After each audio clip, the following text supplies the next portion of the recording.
안녕하세요. 네, 정문일집 황철중 대표고요. 2021년 6월 2일입니다. 오늘 수요일이죠. 오후 3시 36분 지나고 있는데요. 지금부터 해외장부터 우리장까지 한번 쭉 리뷰해 보도록 할게요.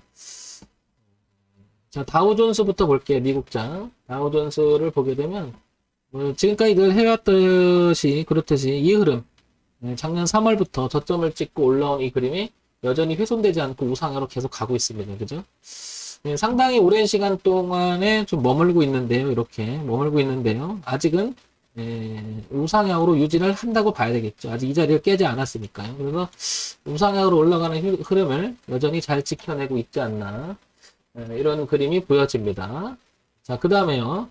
S&P 볼게요. S&P는 뭐 다우존스랑 흐름 자체가 거의 흡사하죠. 그래서 지금 보시면 우상향으로 여전히 잘 흘러가고 있죠. 얘도 마찬가지로 여기 3월 달에 이렇게 저항값을 만들었다가 그 자리를 넘어가면서 우상향으로 좀 뻗어가고 이 흐름을 깨지 않고 여전히 잘 가고 있어요. 그죠? 여전히 무리가 없죠. 자, 이런 흐름으로 가고 있고요. 그 다음에 나스닥 지수를 한번 보도록 할게요. 나스닥 기술주 중심의 나스닥, 전체적으로 보게 되면 요즘에 나스닥 지수에 대해서는 황 대표가 참 많이 이야기를 하고 있는 거죠. 왜 그러냐면 우리나라에 가장 영향을 많이 주고요. 그죠? 많이 흡사한 그림을 만들고 갑니다. 그래서 단기적 흐름을 보게 되면 이렇게 8월, 9월, 10월부터 이어지는 이렇게 이어지는 흐름은 깨지 않았습니다. 그죠? 이렇게. 그래서 잘 흘러가고 있지만 이 그림도 이렇게 보면 단기적으로 흐름을 잠깐 이렇게 이탈을 했다가 바위 살려서 그리고 깊게 눌림을 주되 여기까지는 깨지 않고 다시 반등을 하는데 아직 이 자리를 넘어가지 못하고 정체되어 있습니다. 그죠?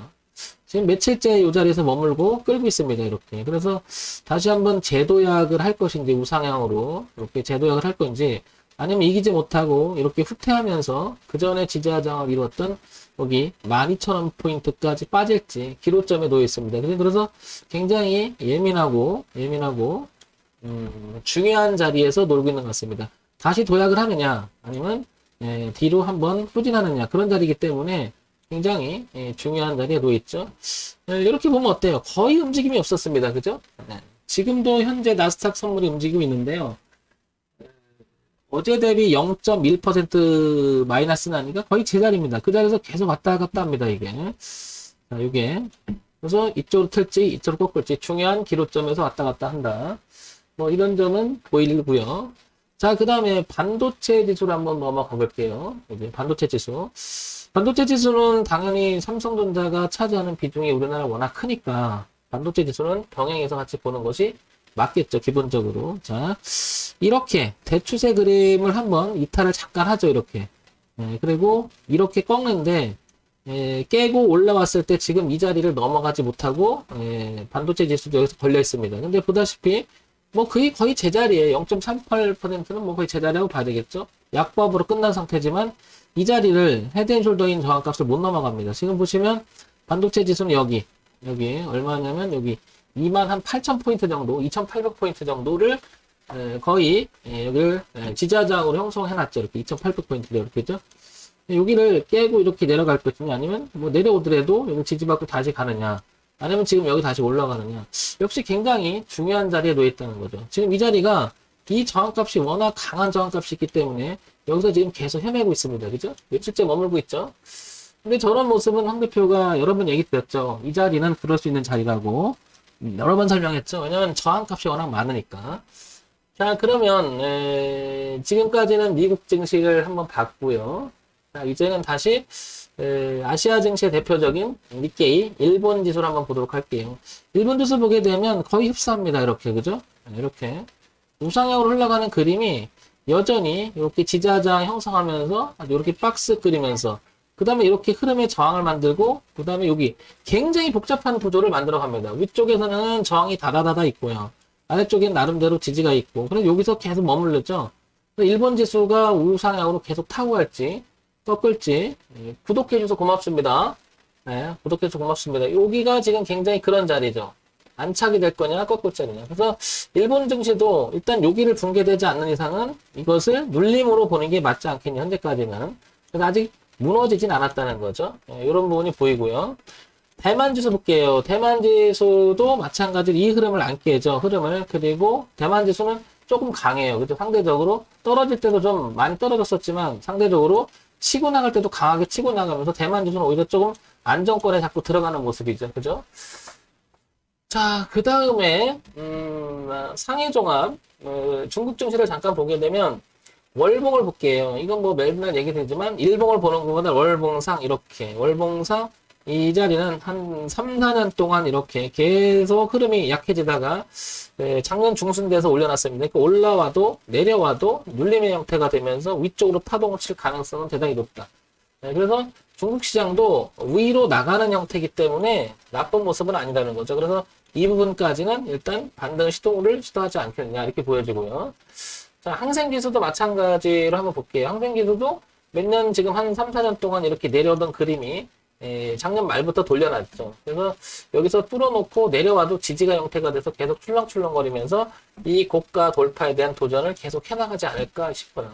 그만큼 항생지수나 상해종합 중국지수나 그 다음에 니케이나 대만이나 이렇게 묶어서 아시아 전체를 보게 되면 양호해요. 그죠? 흐름 자체가. 대만은 조금 더 가파르게 먼저 나가는 쪽이고요. 그죠?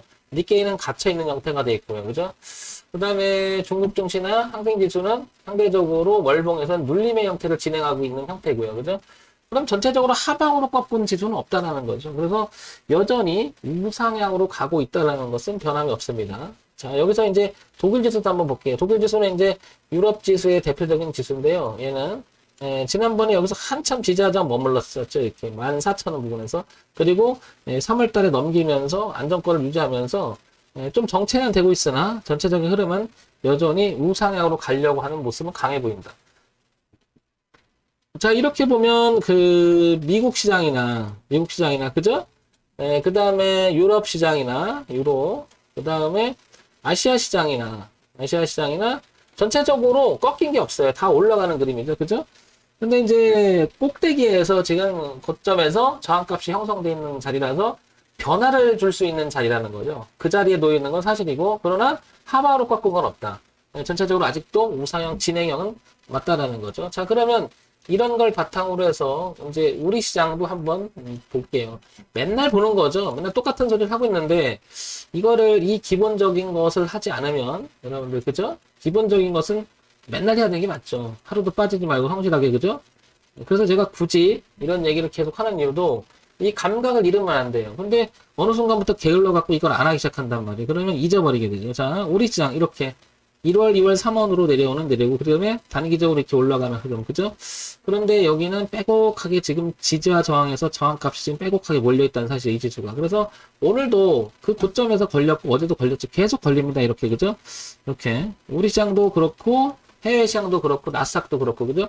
결국에는 넘어가서 안착이 되는 모습이 나와야 되는 거고 만약에 꺾기 시작하면 여기서 이렇게 빠질 거라는 얘기죠. 그래서 늘 하는 얘기지만 월봉의 추세선까지 빠지면 여기 3천 부근 그죠? 주봉이죠 주봉. 그 다음에 이게 월봉이죠. 월봉에 얘가 만약에 빠져서 6월달이죠. 그럼 들어오면 이제 3천 부근이 되겠죠. 여기는 여기 3천 부근 3천 부근 얘도 3천에서 2,975분 이 부분 여기가 되게 중요한 거죠. 만약 밀리면. 그래서 지금 현재는 이 기로점에서 위로 갈래 아래로 갈래 하고는 첨예한 대르점을 나타냅니다. 그죠? 미리 아래 지점도 생각해 두고 위 지점도 미리 생각해 둬야 되겠죠. 그러면 되겠죠. 우리나라 시장도 여전히 우상향으로 가는 데는 무난하다. 아직은 무난하지만 지금 문제는 뭐다? 꺾일 수 있다라는 것도 생각을 늘 해야 된다 지금. 동시에 계속해서 거의 최종적으로 수렴만 짓는 쯤에 거의 지금 가까워오고 있다. 그래서 한번 올라갈지 떨어질지 모르겠으나 이 수렴이 마친 상태에서 방향성이나 가능성이 높으니 지금은 대단히 예리하게 시장을 늘 체크해 나가야 되는 위치입니다. 자, 이렇게 미국 시장, 유럽 시장, 그리고 아시아 시장, 그리고 우리 시장까지 한번 쭉 봤습니다. 전체적으로는 다 우상향으로 가고 있고요. 우리 시장 나스닥은 약간 고점에서 저항대를 지금 부딪히면서 계속 머물러 있는 형태를 유지하고 있습니다. 일본 지수도 마찬가지고요. 자, 그게 이제 방향을 틀어졌을 때 방향이 나오지 않을까 싶습니다, 여러분. 좀 기다려 봐야 되겠죠. 여기는 하여튼간 굉장히 긴장해서 봐야 될 장인 것은 분명한 것 같아요. 자, 이런 점을 참고해서 보시면 도움이 되겠죠. 자, 오늘 장 마쳤는데요. 이따 저녁 때도 별일 없으면 보는 걸로 하고요. 오늘도 고생하셨습니다. 자, 정문의집 황철종 대표였고요. 좋아요, 구독, 그리고 알림기는 부탁드립니다.